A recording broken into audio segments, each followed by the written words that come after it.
రౌద్ర వీక్షణ లోచిని సర్వార్థ ప్రదాయినిగా పేరు పొందిన జోగుల అంబాదేవి మన రాష్ట్రంలోని ఆలంపూర్లో ఆరాధనలు గైకొంటోంది. సతీమాత పై పంటి ఒరిసే ఈ పూజాస్థలి.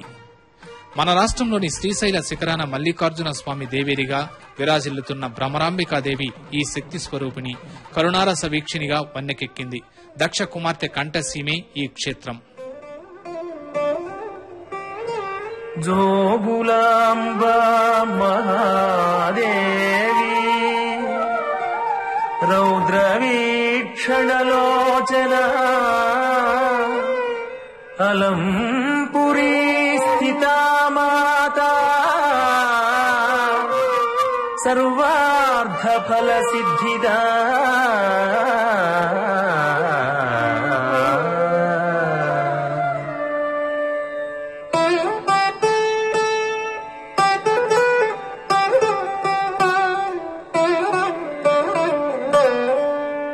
శివ పార్శ్వస్థితా మాతా